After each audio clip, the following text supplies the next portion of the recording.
خوبصورت کلام پیش کر رہے تھے محترم محمود صاحب، اور ایک ماں کے ایصال ثواب کی مجلس بیٹوں نے منعقد کی ہے، اور یہ پورا پروگرام لائیو نشر ہو رہا ہے گراف ایجنسی پر۔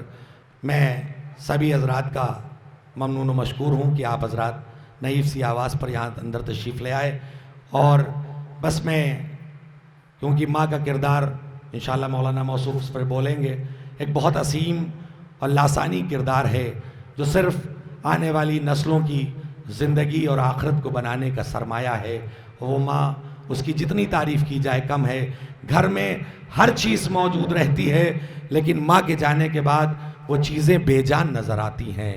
پیروی حق سے باقی ہے وفا کی زندگی، ختم کب ہوتی ہے خاصان خدا کی زندگی۔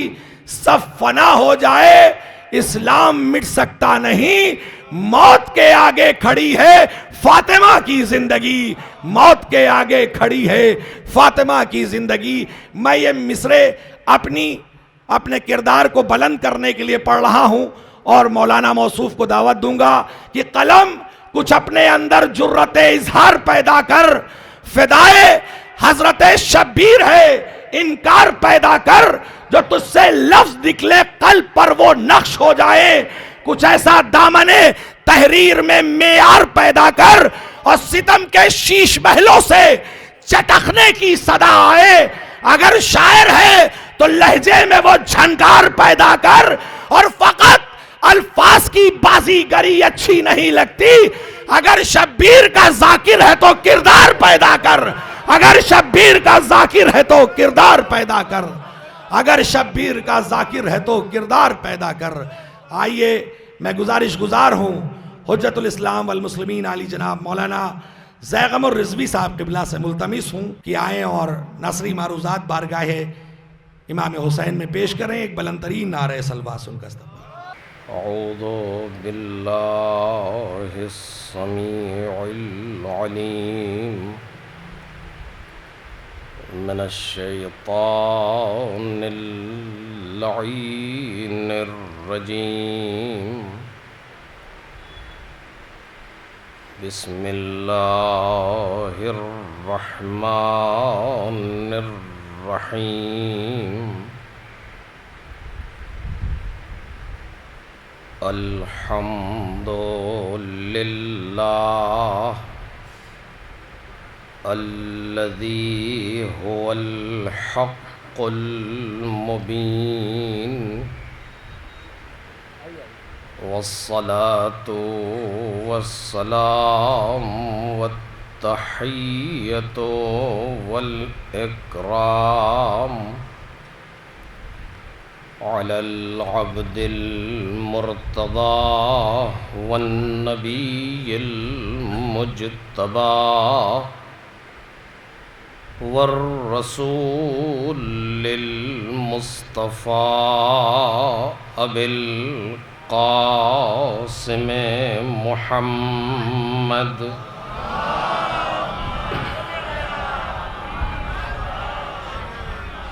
وآله الأطيبين الأطهرين الأكرمين المعصومين المظلومين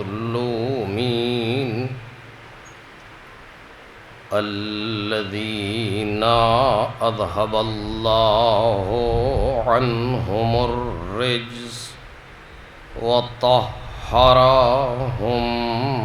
تطهيرا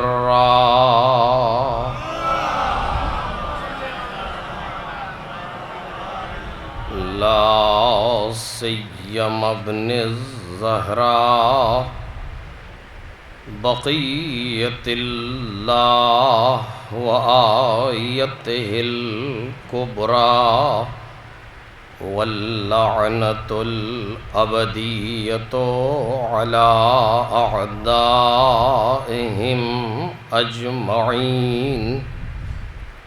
أما بعد فقد قال الله الكريم في الذكر الحكيم من عمل صالحا من ذكر أو أنثى وهو مؤمن فلنحيينه حياة طيبة ولنجزينهم أجرهم بأحسن ما كانوا يعملون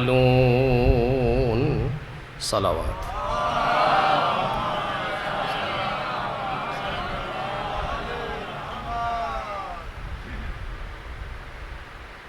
بزرگان محترم اور برادران ارجمند، سورہ مبارک نحل کی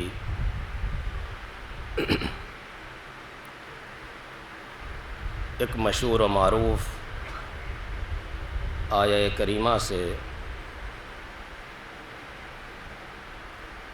گفتگو کا آغاز ہو رہا ہے،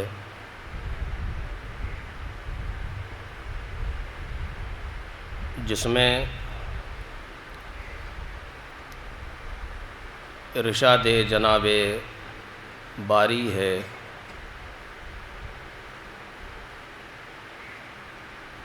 کہ جو بھی نیک عمل صالح انجام دے، چاہے مردوں میں سے ہو یا عورتوں میں سے ہو، اس حالت میں کہ وہ مومن ہو،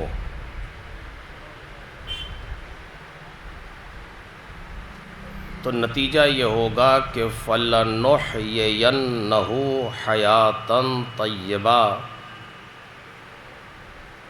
کہ ہم اسے ضرور پاک و پاکیزہ زندگی عطا کریں گے۔ وَلَنَجْزِيَنَّهُمْ أَجْرَهُمْ بِأَحْسَنِ مَا كَانُوا يَعْمَلُونَ، اور جو کچھ اس نے کیا ہے ضرور اسے اس سے بہتر اجر و ثواب عطا کریں گے۔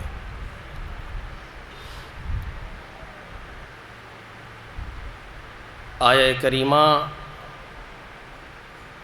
اپنے دامن میں کئی موضوعات کو لیے ہوئے ہے، اور زندگی کے کئی رخ ہیں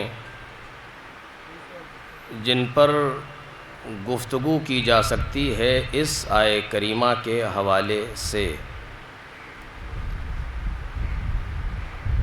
لیکن وہ ہمیشہ کی طرح کہ چہلم وغیرہ کی مجالس میں وقت اتنا نہیں ہو پاتا کہ انسان کوئی مسلسل گفتگو کر سکے، لہٰذا میں بھی چھوڑ کر کے صرف دو ایک باتیں آپ کے سامنے گزارش کروں گا۔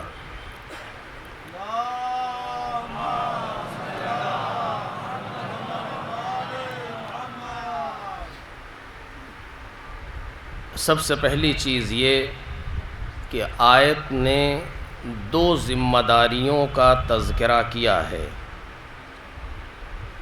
ایک ذمہ داری وہ ہے کہ جو پروردگار عالم نے بندوں کے کاندھوں پر رکھی ہے، اور دوسری ذمہ داری کہوں یا کیا کہوں، پروردگار نے اسے اپنے ہاتھوں میں رکھا ہے۔ ایک کام بندوں کو انجام دینا ہے، دوسرا کام پروردگار عالم خود انجام دے گا۔ وہ کام جو بندوں کو انجام دینے ہیں وہ ہیں ایمان اور عمل صالح۔ من عمل صالحا ایک، وہوا مؤمن دو،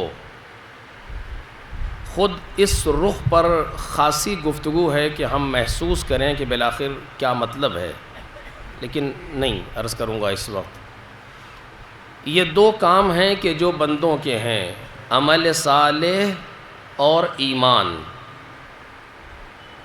انشاءاللہ چند دن کے بعد ایک مسلسل گفتگو ہے، اس میں کچھ تفصیل اس موضوع پر عرض کروں گا، لیکن ابھی صرف اشارہ ہے۔ ایمان اور عمل صالح یہ دو چیزیں بندوں کی ذمہ داریاں ہیں اس آیہ کریمہ میں۔ حیات طیبہ اور اجر و ثواب، یہ دو کام ہیں جو پروردگار عالم نے اپنے ذمے لیے ہیں۔ نحیینہ حیاتا طیبہ، حیات طیبہ پاک و پاکیزہ زندگی ہم تمہیں عطا کریں گے۔ یعنی یہ واضح ہے کہ یہ کام تمہارا نہیں ہے، یہ کام ہمارا ہے۔ چونکہ اس لہجے میں گفتگو نہیں ہو رہی کہ اگر تم نے ایمان و عمل صالح ان دو چیزوں کو اپنے ساتھ رکھا تو تمہاری زندگی پاک ہو جائے گی، ایسا نہیں ہے۔ نہیں، تم عمل انجام دو، عمل صالح، تم ایمان رکھو، یہ تمہارا کام ہے۔ نحیینہ، نحیی ہم حیات عطا کریں گے۔ نحیینہ تین تاکیدیں، ضرور ضرور ضرور ہم تمہیں حیات طیبہ عطا کریں گے۔ یہ ہمارا کام ہے، یہ تمہارا کام نہیں ہے۔ وَلَنَجْزِيَنَّهُمْ أَجْرَهُمْ بِأَحْسَنِ مَا كَانُوا يَعْمَلُونَ، اور جو کچھ اس شخص نے انجام دیا ہے ہم اس سے بہتر اس کو اجر عطا کریں گے، جزا دیں گے۔ یہ بھی کام تمہارا نہیں ہے۔ یعنی دو الگ الگ کام ہیں جو اس آیہ کریمہ میں تقسیم کیے گئے، ایک بندوں کی ذمہ داری، ایک پروردگار عالم نے اپنے حوالے کیا۔ خود اس رخ پر اگر گفتگو کی جائے تو اس جیسے کئی وقت چاہیے۔ بہرحال آج اگر ہم اس دنیا میں بس یہیں سے دو تین لفظ جلدی جلدی اگر ہم سوچنا شروع کریں تو حیات طیبہ کسے کہتے ہیں؟ قرآن مجید نے تصور پیش کیا ہے حیات طیبہ کا، اس کو اس وقت بیان نہیں کر پاؤں گا، لیکن بالآخر اگر ہم اپنی زندگی میں آج کے اس ماحول میں کہ جہاں نفسا نفسی کا عالم چھایا ہوا ہے چاروں طرف، اور انسان کتنا زیادہ اس دنیا میں الجھن و پریشانیوں کا شکار ہو رہا ہے، ایسے ماحول میں اگر ہم یہ تلاش کریں کہ بالآخر حیات طیبہ کیا چیز ہے، پاک و پاکیزہ زندگی کسے کہتے ہیں، سروے کریں لوگوں کے درمیان معلوم کرنا، لوگوں کے درمیان معلوم کرنا شروع کریں تو کیسے پتہ چلے گا کہ بالآخر حیات طیبہ کسے کہتے ہیں؟ توجہ کیجئے، کون سی زندگی ہے جس کو پاک و پاکیزہ زندگی کہا جا سکتا ہے؟ کون سی زندگی ہے جس کو حیات طیبہ سے تعبیر کیا جا سکتا ہے؟ زندگی میں ہماری بالآخر کیا ہونا چاہیے کہ ہم اس کو حیات طیبہ سے تعبیر کر دیں؟ کیا چیز ہماری زندگی میں ایسی ہو جائے؟ آیا اگر ہمارے پاس دولت زیادہ ہو تو ہم اس کو پاک و پاکیزہ زندگی کہہ سکتے ہیں؟ اگر ہمارے پاس طاقت جمع ہو جائے، ہم طاقتور ہو جائیں تو یہ پاک و پاکیزہ زندگی کہلائی جا سکتی ہے؟ اگر ہماری شہرت دنیا میں ہو جائے تو آیا یہ پاک و پاکیزہ زندگی ہو سکتی ہے؟ کس چیز کو ہم پاک و پاکیزہ زندگی کہہ سکتے ہیں؟ یہ ایک بہت بڑا موضوع ہے جس پر باقاعدہ گفتگو ہونی چاہیے، جس پر باقاعدہ تحلیلی گفتگو اور انالیسس ہونا چاہیے۔ اب بزرگ ان چیزوں کو بیان کریں، مجھ جیسوں کے بس کا نہیں ہے، لیکن بالآخر ایک بات ہے جو سمجھ میں آ رہی ہے کہ کون سی ایسی زندگی اس وقت ہے دنیا کے اندر جس کو پاک و پاکیزہ زندگی کہا جا سکتا ہے، جو مصداق بن جائے پاک و پاکیزہ زندگی کے لیے۔ ہم بھی اپنے اندر جھانک کر کے دیکھیں، آپ بھی اپنے اندر جھانک کر کے دیکھیں، آیا ہماری زندگی پاکیزہ ہے کہ نہیں ہے؟ آیا آپ کی زندگی حیات طیبہ کا مصداق بن سکتی ہے کہ نہیں بن سکتی؟ ہم آیا اپنی جگہ مطمئن ہے کہ ہماری زندگی پاک و پاکیزہ زندگی ہے؟ آپ اپنی جگہ مطمئن ہے کہ آپ کی حیات طیبہ ہے کہ نہیں ہے؟ کیسے معلوم ہوگا؟ کس چیز کے بارے میں کون سا معیار بنایا جا سکتا ہے؟ کون سی ایسی چیز ہے کہ جس کو محور قرار دے کر کے ہم زندگی کو اگر گزاریں تو یہ ثابت ہو جائے گا کہ ہماری زندگی پاک و پاکیزہ ہے؟ بہرحال بہت سے اس پہ عناوین آ سکتے ہیں اور بہت سے اصول ہیں جنہیں یہاں پر قائم کیا جا سکتا ہے، لیکن اس وقت ان چیزوں کا موقع بالکل نہیں ہے ہمارے پاس. ہم جلدی جلدی گزرنا چاہتے ہیں. عزیزو، ایک رخ ایسا ہے زندگی میں کہ اگر انسان اس چیز کو محسوس کر لے تو اپنی زندگی کو پاکیزہ سمجھے گا. توجہ کریں، بلکہ ایک طرح سے کہوں تو مترادف ہی قرار پائے گا. یعنی پاک و پاکیزہ کا دوسرا نام ہی، حیات طیبہ کا دوسرا نام ہی اگر رکھا جائے تو یہ ہوگا ایسی زندگی. انسان اس کو حیات طیبہ کہہ سکتا ہے جس زندگی میں انسان کامیاب گزر رہا ہو دنیا سے. توجہ کریں، یہ ایک دوسرا نام اسی حیات طیبہ کا ہے کہ ہم ایسی زندگی گزاریں کہ ہماری زندگی کامیاب بن جائے دنیا کے اندر. اس کو حیات طیبہ سے تعبیر کیا جا سکتا ہے کہ یہ انسان ہر جگہ اپنے زندگی میں کامیاب رہا ہے اور یہ کامیاب ہے ہر محاذ پر، لہٰذا اس کی زندگی پاک و پاکیزہ ہے، لہٰذا اس کی زندگی کو حیات طیبہ سے تعبیر کیا جا سکتا ہے. اگر زندگی میں کامیابی پیدا ہو جائے، توجہ کیجئے گا، اگر زندگی میں کامیابی پیدا ہو جائے تو اس زندگی کو پاک و پاکیزہ زندگی اور حیات طیبہ کہا جا سکتا ہے. لیکن سوال گھوم کے پھر وہیں پر آئے گا کہ کامیابی کسے کہتے ہیں؟ ایک صلوات پڑھیں محمد اور آل محمد.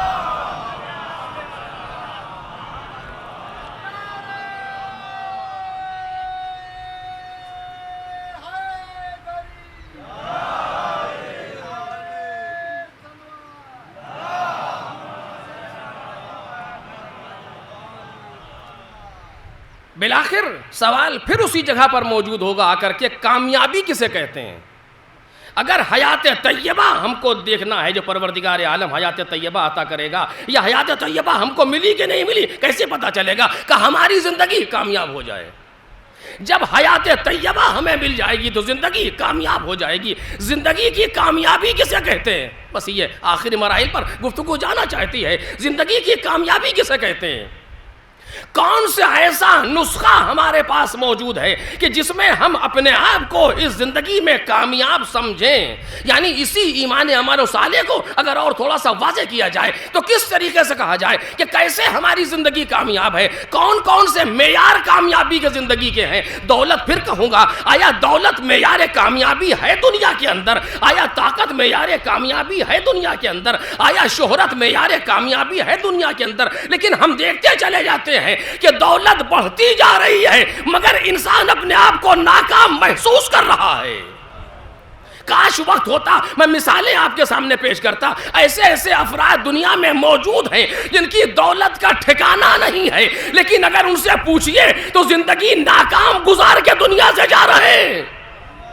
ایسے ایسے لوگ موجود ہیں. ابھی مثالیں آپ کے سامنے پرانی بھی ہیں، تازہ بھی ہیں، ہر زمانے میں رہیں گی کہ جہاں دولت کا اندازہ نہیں ہے، جہاں دولت کا ٹھکانہ نہیں ہے، لیکن دنیا میں سکون نہ ملا، دنیا میں چین نہ ملا، اپنے آپ کو کامیاب نہ سمجھا، اپنے آپ کو اس دنیا میں ناکام سمجھ کے جا رہے ہیں، ہاتھ ملتے ہوئے جا رہے ہیں. کیا کرے؟ سب کچھ ہے مگر سکون نہیں. ایک صلوات پڑھیں محمد اور آل محمد.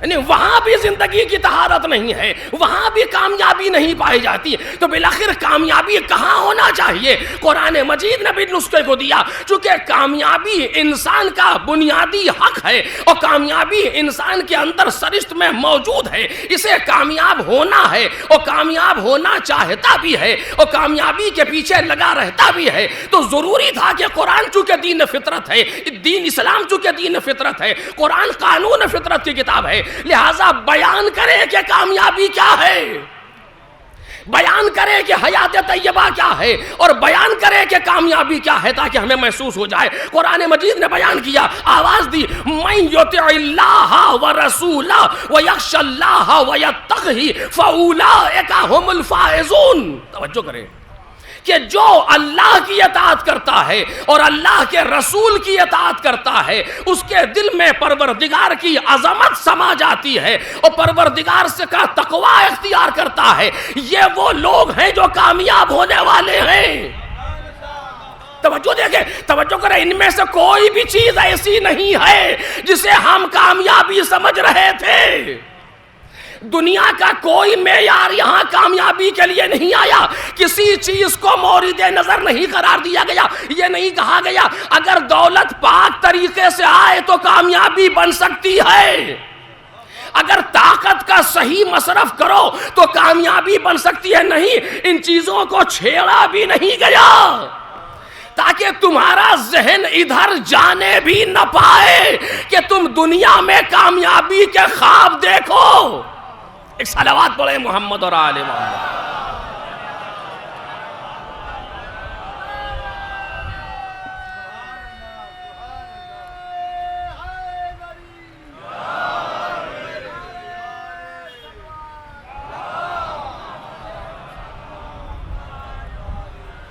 من یطع اللہ ورسولہ ویخشی اللہ ویتقہ، یہ چار چیزیں یہاں بیان کی گئیں، وہاں ایمان و عمل صالح کہا، اسے اگر واضح کر دیا جائے اور کھول دیا جائے تو یہ چار چیزیں سامنے آئیں۔ جو اللہ کی اطاعت کرتا ہے، اللہ کے رسول کی اطاعت کرتا ہے، اس کے دل میں پروردگار کا خوف ہے عظمت کی بنیاد پر، اور متقی اور پرہیزگار ہے اس دنیا میں، یہ وہ لوگ ہیں جو کامیاب ہونے والے ہیں، ان کی زندگی کامیاب ہوگی، انہی کو حیات طیبہ عطا ہوگی، انہی کی زندگی کامیاب ہوگی۔ یہ وہ عناوین ہیں کہ جو بھی چاہے حاصل کر لے، اور توجہ کیجئے، میں نے عرض کیا کہ وقت بالکل نہیں ہے، جو بھی چاہے حاصل کر لے، ان میں سے کوئی ایسی چیز نہیں ہے کہ جس میں انسان رکاوٹ ڈال سکے۔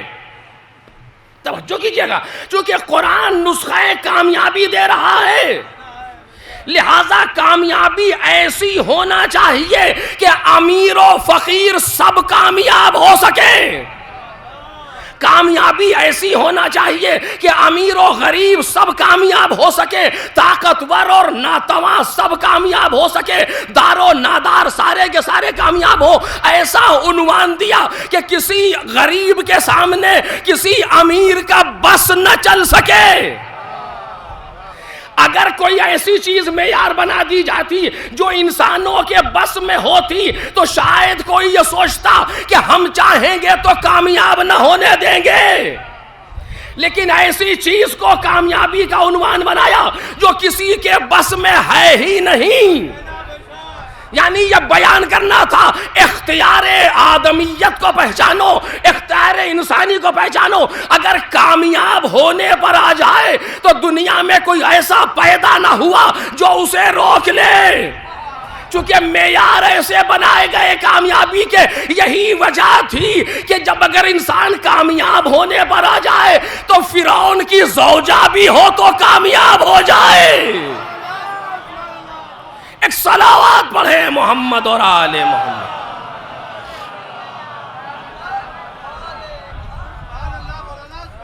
وَمَن يُطِعِ اللَّهَ وَرَسُولَهُ وَيَخْشَ اللَّهَ وَيَتَّقْهِ فَأُولَٰئِكَ هُمُ الْفَائِزُونَ، یہ وہ افراد ہیں جو کامیاب ہونے والے ہیں۔ لیکن توجہ کیجئے گا، میں ایک جگہ پر اور لے جا کر کے بات کو اپنی آخری منزل پر آ رہا ہوں۔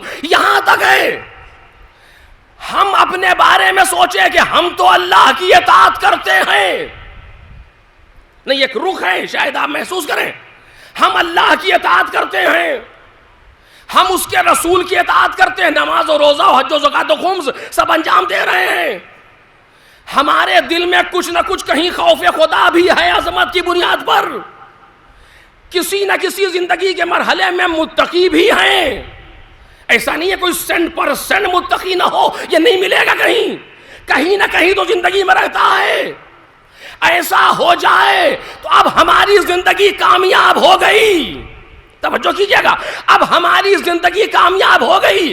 پہلے دنیا کی آلائشوں سے نکالا، اپنی طرف لے گیا، معیار دنیاوی نہ بنائے کہ دنیا میں نہ الجھو، اخروی معیار پر آؤ۔ یہ ساری باتیں تفصیل چاہتی تھی لیکن نہیں کر پا رہا ہوں۔ اخروی معیار پر آؤ تاکہ یہاں سے کامیابی کا خواب ہٹا کر کے ادھر لے جاؤ، لیکن جب وہاں تک لے گیا تو لے جا کے روکا نہیں۔ یہ نہ سمجھ لینا کہ کامیاب ہو گئے، نہیں، بلکہ اس کامیابی کو مرتے دم تک باقی رکھو۔ نہیں محسوس کر رہے آپ؟ اس کامیابی کو مرتے دم تک باقی رکھو. اگر اطاعت کر لی تو ایک مرتبہ کی اطاعت کو کافی نہ سمجھ لینا. اگر تقوی اختیار کر لیا تو زندگی کے کسی ایک میدان کے تقوی کو کافی نہ سمجھ لینا، بلکہ اس میں استمرار پیدا ہو جائے، اس میں دوام پیدا ہو جائے، اور تمہاری زندگی کے سفر کے ساتھ ساتھ یہ مرحلہ چلتا رہے. قرآن نے آگے بڑھ کر کے آواز دی، تمہیں پتا ہے کہ حقیقی کامیاب کون ہے؟ توجہ میرے عزیزو، تمہیں پتا ہے کہ حقیقی کامیاب کون ہے؟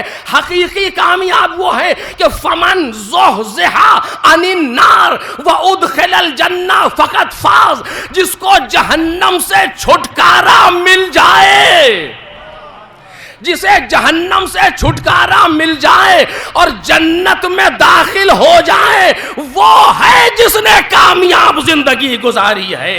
ایک صلوات پڑھ دے محمد اور آل.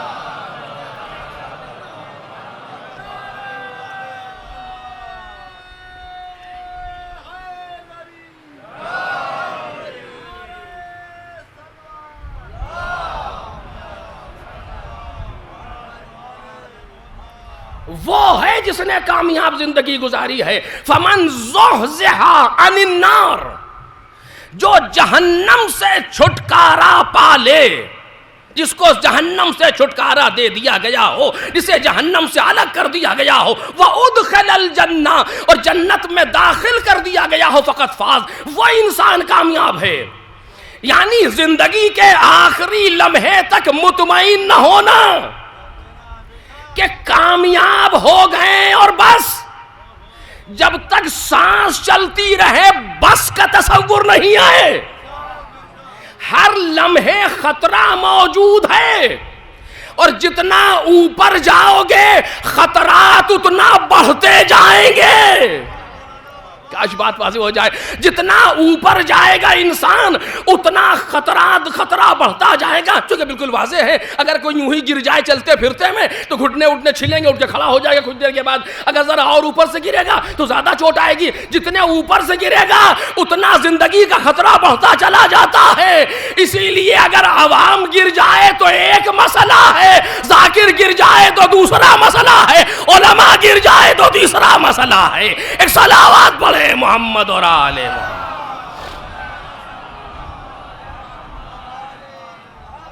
یوں ہی نہیں، حدیث نے کہا اذا فسد العالم فسد العالم. اگر عالم فاسد ہو جائے تو خود تو نہیں جاتا، بلکہ وہ معروف مصر آپ کے سامنے میں نہیں دہراؤں گا کہ خود تو جاتا ہی ہے بلکہ لے کر کے بھی جاتا ہے ساتھ میں. تو اگر عالم کو فاسد کرتا ہے، کیوں؟ اس لیے کہ جتنا اوپر جا رہا ہے اتنا خطرہ بڑھتا جاتا ہے. اور اگر نہ گرے تو ایک عالم وہ ہو سکتا ہے.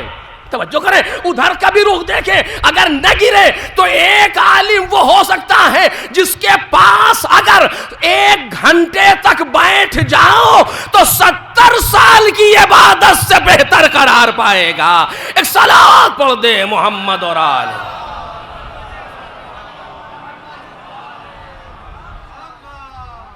من عمل صالحا من ذکر او انثی وهو مومن، جو نیک عمل صالح انجام دے ایمان کے ساتھ اس حالت میں کہ مومن ہو، مرد ہو یا عورت ہو.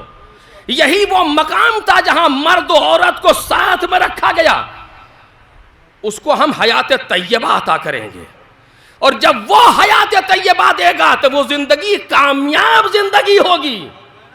اور کامیاب زندگی وہ ہے کہ یہاں اطاعت خدا میں بسر کرو، وہاں جہنم سے چھٹکارا پالو. اب اگر آپ متوجہ ہیں تو میں ایک جملے کے لیے یہاں تک لے کر کے آیا آپ کو. اطاعت خدا میں کیا کیا کرنا ہے؟ سب کچھ انجام دینا ہے. دیکھیے، اطاعت خدا کا مطلب یہ نہیں ہے کہ انسان فقیری کی زندگی گزارے اور پہاڑوں پر چلا جائے. اور متقی کا مطلب یہ ہے کہ کچھ اس کے پاس نہ. یہ کس نے بتا دیا کہ اس نے ہاتھ میں تسبیح لے لی، گردن ٹیڑھی کر لی اور گندے کپڑے اور یہ بہت متقی ہیں؟ ایسا تھوڑی نا متقی کا مطلب ہے. متقی اسے نہیں کہتے. تقوی جس کو مولائے کائنات نے تعریف کیا ہے نہج البلاغہ کے اندر، عجیب مراحل ہے زندگی کے کہ جہاں ساری چیزیں حسن سلوک اور آداب زندگی سے متعلق ہیں. بہرحال اس کے بیان کا موقع نہیں ہے، بالکل بھی نہیں چھیڑا جا سکتا. انسان اسی دیکھیے دنیا میں خدا نے بھیجا ہے انسان کو، رہنا اسی دنیا میں ہے مگر متقی رہنا ہے.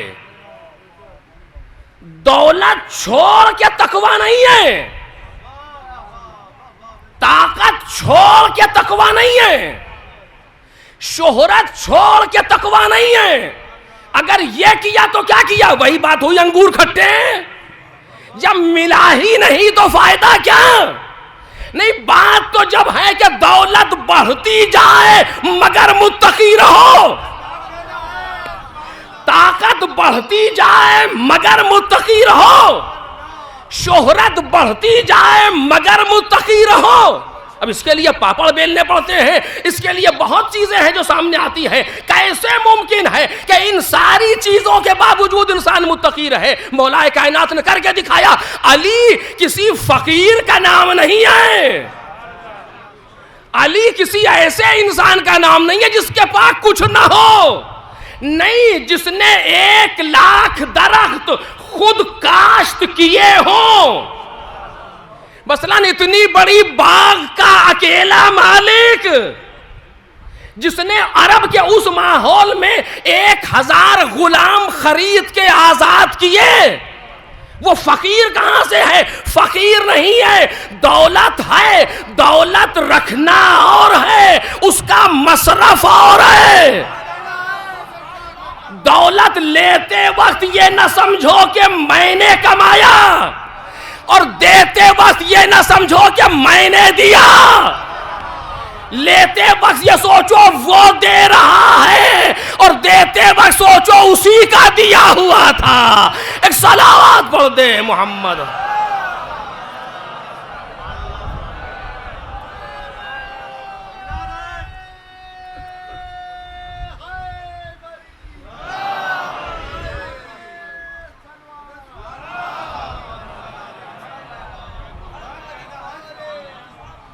بس میں بات کو تمام کر رہا ہوں آخری مرحلے پر. تقویٰ کیا ہے؟ توجہ کیجئے. اور بہت سی تعریف ہے، میں اس سے ہٹ کر کے صرف ایک جملہ ایسے ہی آپ کے سامنے بچوں کے سمجھانے کے لیے کہہ رہا ہوں، بزرگ تو مجھ سے بہتر جانتے ہیں. تقویٰ اصل میں اگر آپ دیکھیں تو کیا چیز ہے؟ میں تعریف نہیں کر رہا ہوں، مصداق میں ایک مصداق بیان کر رہا ہوں آپ کے سامنے. اصل مسئلہ یہ ہے کہ ہم اپنی کس چیز کو کس چیز کے مقابلے میں قربان کرتے ہیں، یہاں پر تقویٰ کام آتا ہے. دولت کمانا برا نہیں ہے، خوب کماؤ، اسلام نے بالکل نہیں منع کیا، بلکہ اسلام نے ترغیب دلائی ہے خوب کماؤ. لیکن جب وقت پڑ جائے تو اس کو روکو نہیں، آگے بڑھاؤ، کسی دوسری چیز پر قربان کرو. مثلا اس دولت کو دے کر کے تمہیں اپنے بچوں کے لیے آسائش فراہم کرنا ہے تو بینک میں رکھ کے روز اس کو پاس بک کو دیکھو نہیں، بلکہ خرچ کرو، بچوں کے لیے آسائش فراہم کرو.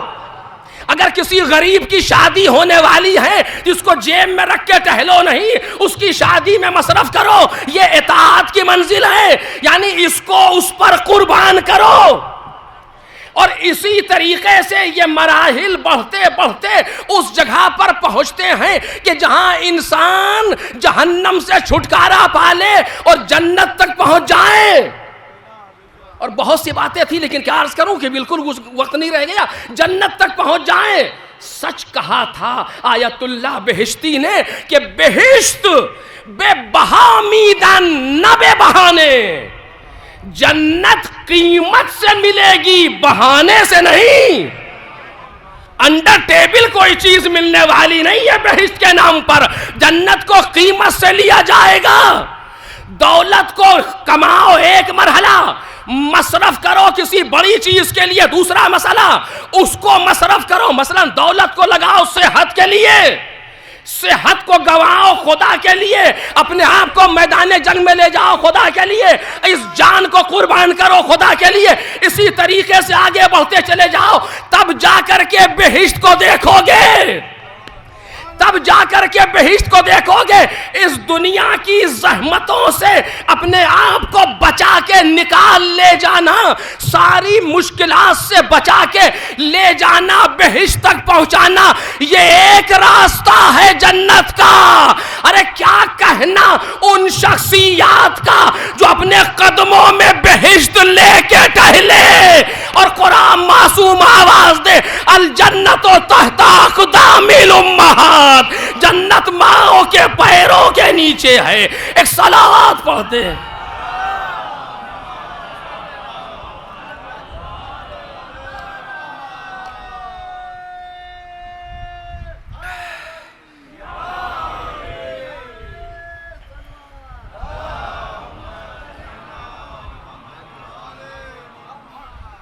آپ نے پہچانا وہاں الجنت و تحت اقدام الامہات, جنت ماؤں کے پیروں کے نیچے.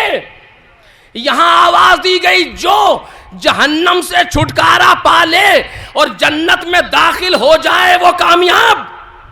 وہاں کہا جنت ماں کے پیروں کے نیچے, یعنی اگر زندگی کو ماں باپ کی اطاعت میں صرف کر دیا تو کامیاب.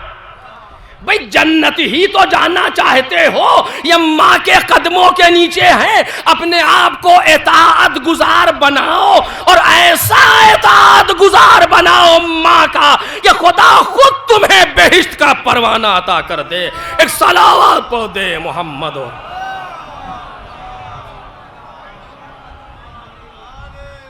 بس عزیزو اس سے زیادہ گزارش نہیں کروں گا, وقت تمام ہو چکا ہے. بس چند جملے اور مجلس ختم ہو گئی.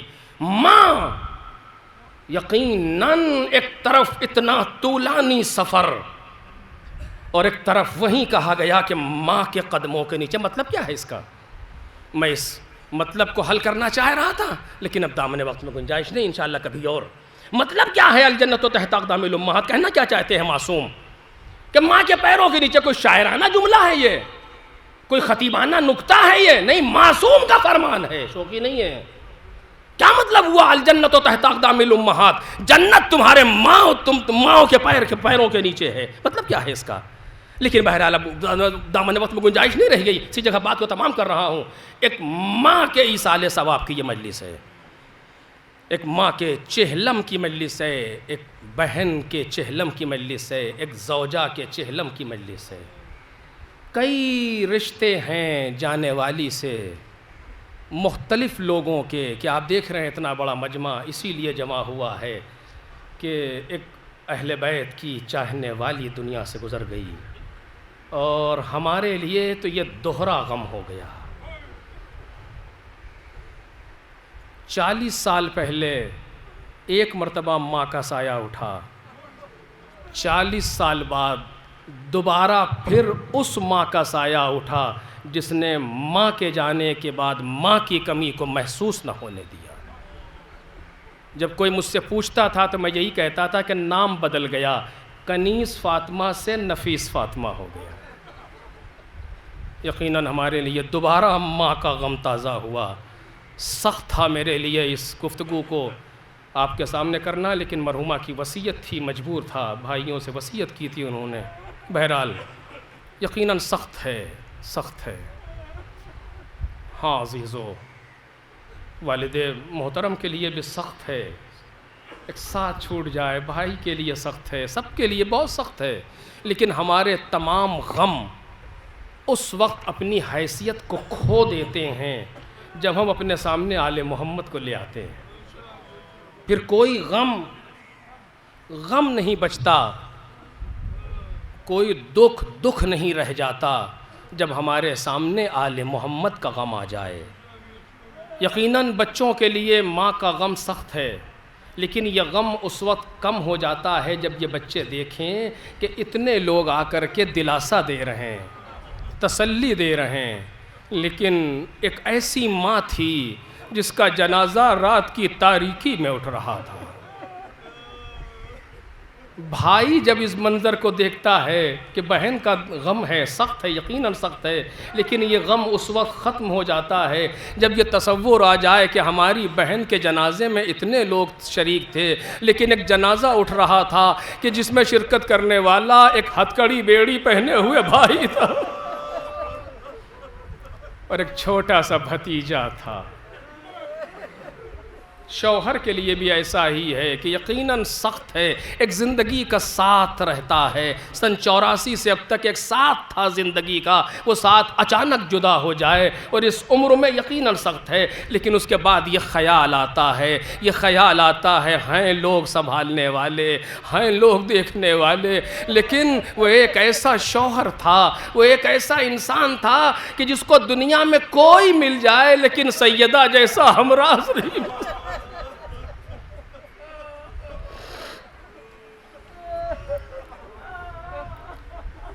اور تبھی تو کہتے تھے کہ اب یہ راتیں جاگ کے گزریں گی، اب یہ غم ہمارا ابدی ہے، طولانی ہے، یہ کبھی ختم نہ ہوگا۔ بس میرے عزیزوں، میں نے تمام کر دیا، ایام ازاں ہیں، لیکن میں بی بی کے حوالے سے بس 2 جملے عرض کروں اور مجلس تمام ہو گئی، جو کہ مآل مجلس ہے۔ مولائے کائنات کے لیے کتنا سخت تھا سیدہ کا جانا، ہم سوچ نہیں سکتے، اسی پر بات تمام ہوگی۔ کتنا سخت تھا سیدہ کا جانا، ہم سوچ نہیں سکتے مولائے کائنات کے لیے۔ اسی لیے آپ دیکھیں، علی اس مظلوم کا نام ہے جس پر سیدہ نے گریہ کیا ہے۔ گھر میں بیٹھی رو رہی ہیں، مولائے کائنات برابر میں آ کر کے بیٹھ گئے، دلاسا دیا، بنت مصطفیٰ صبر کریں، یہ مصیبتیں ختم ہو جائیں گی۔ کہا علی میں اپنی مصیبتوں پر نہیں رو رہی، میں آپ کی تنہائی پر رو رہی ہوں۔ اے علی میرے بعد آپ پر کیا گزرے گی اس پر رو رہی ہوں۔ دیکھ رہے ہیں آپ، پسلیاں ٹوٹی ہیں لیکن مولا کی تنہائی پر، بدن زخمی ہے لیکن مولا کی تنہائی پر، بچہ ساقط ہو چکا لیکن مولا کی تنہائی۔ سیدہ گریہ کہہ رہی ہیں، ایسا علی ابن ابی طالب، ایسا مظلوم، تاریخ امامت کی مظلوم ترین شخصیت کا نام ہے علی ابن ابی طالب۔ ہاں عزیزو، یہی تو وجہ تھی کہ جیسے ہی مولا کو یہ اطلاع دی گئی کہ سیدہ دنیا سے چلی گئی تو تاریخ کہتی ہے علی منہ کے بل زمین پر غش کھا کے گئی۔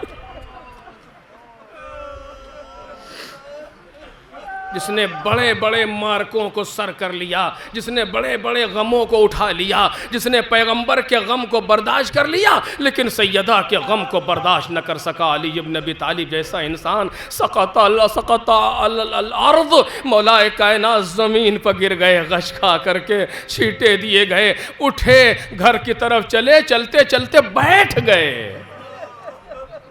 عجیب ہے، چلتے چلتے بیٹھ گئے اور کہتے جاتے ہیں آج علی اکیلا ہو گیا۔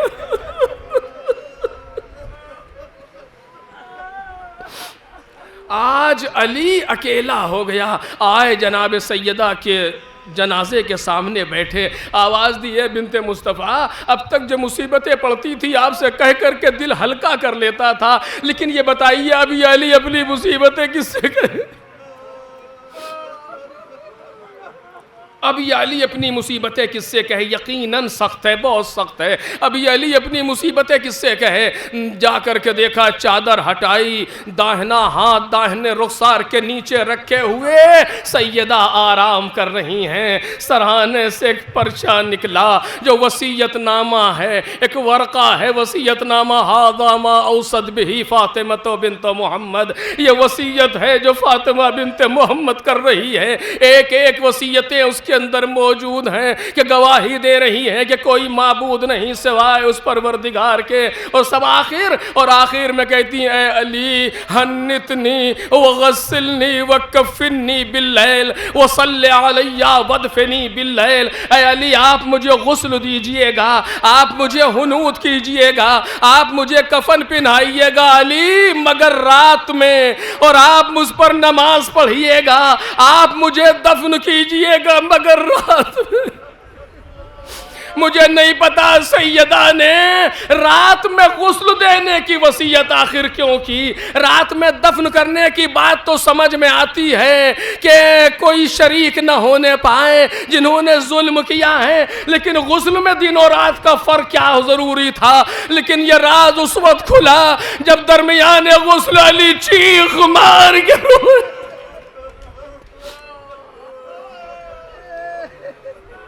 مولا آپ ایسے گریا کر رہے, کیا ہوا کرے, کیا پوچھتے ہو؟ جب میرا ہاتھ بازوؤں پر گیا تو بازو سوجے ہوئے, جب پسلیوں پر آیا تو پسلیاں ٹوٹی ہوئی. رات کی تاریکی میں دیکھا تو نہیں لیکن اندازہ لگا تو یہ کیفیت ہوئی. اگر ہائے دن کی روشنی میں رخسار کا نیل دیکھتے.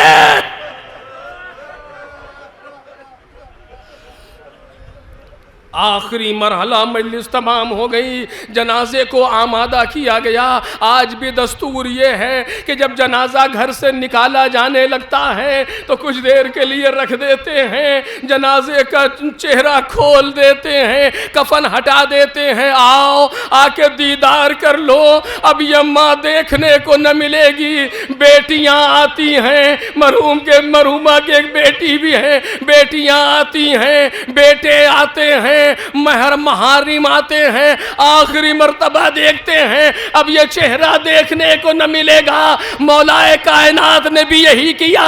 جب جنازہ اٹھانے کا وقت آیا تابوت میں لا کر کے باہر رکھا, چہرے سے کفن ہٹا دیا, آواز دیا آؤ آ کر کے آخری دیدار, آؤ آخری دیدار کر لو. زینب آؤ, ام کلثوم آؤ, حسن و حسین آؤ, آ کر کے ماں سے دیدار کر لو. تزودوا من امکم, اپنی ماں سے توشہ دیدار لے لو. اب ملاقات قیامت میں ہوگی. جو مقتل کے فقرے ہیں وہ پڑھ رہا ہوں, لکھا ہے دونوں بچے آئے, ماں کے تابوت کے پاس کھڑے ہوئے, آواز دی یا ام الحسن و یا ام الحسین اذا لقیت جدنا محمد المصطفیٰ. اے حسن و حسین کی ماں, جب نانا محمد مصطفیٰ سے ملاقات ہو تو فسلم, ہمارا سلام کہیے گا اور کہیے گا قولی لہو انا قد بقینا یتیمین بعدکی فی دار الدنیا. یہ کہیے گا ہم دونوں آپ کے بعد دنیا میں یتیم ہو گئے. سارے صیغے تثنیہ کے ہیں, ہم دونوں آپ کے بعد یتیم ہو گئے. بس جیسے ہی بچوں کی زبان پر لفظ یتیم آیا, نہ پوچھو کہ کیا ہوا. علی کہتے اشہد اللہ لقد حنت وعنت ومدت یدیہا وضمتہما الی صدرہا ملیا. ارے خدا کی قسم, سیدہ نے ایک چیخ ماری, اپنے دونوں ہاتھوں کو پھیلا دیا اور اپنے دونوں بچوں کو سینے سے لگا لیا. ایک طرف سے حسن, ایک طرف سے حسین. اے اماں خدا حافظ, اذن بحاطف اے علی ارفعہما فلقد ابکیا واللہ ملائکۃ السماء. اے علی ان دونوں کو اٹھا لو, ان دونوں نے ملائکہ میں کوہرام برپا کر دیا. مولا آگے بڑھے, حسن کا بازو تھاما, اٹھو میرے لال اٹھو. حسین کو سینے سے لگایا, اٹھو میرے بچے اٹھو. ہاں ماں باپ کے جنازوں سے بچوں کو اسی طرح پیار سے الگ کرتے ہیں. کوئی تماچا مار کے تو نہیں ہٹا, کوئی تازیانہ مار کے تو نہیں ہٹاتا. یہ ساری مصیبتیں کربلا کے لیے تھی. مقتل خاموش ہو گیا. ایک جملہ پوچھوں آپ سے, ارے بتائیے آج جب حسین اپنی ماں سے جدا ہوئے تو پھر کب ملے؟ آپ کو معلوم ہے اس وقت ملے جب پشت فرس پر جھوم رہے تھے, گھوڑے کی گردن میں باہیں ڈال دی, گھوڑا لے کر کے چلا, ایک جگہ پر رکا, غور سے دیکھا, عجب نہیں ماں دامن پھیلائے بیٹھی تھی. آ میرے لال حسین, ایک زمانہ ہو گیا تجھے سینے سے لگائے ہوئے. آ میرے لال حسین, میری گودی میں آ جا, میرے سینے.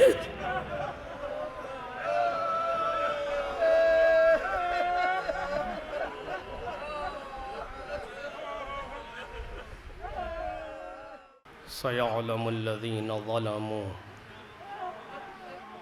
أي منقلب ينقلبون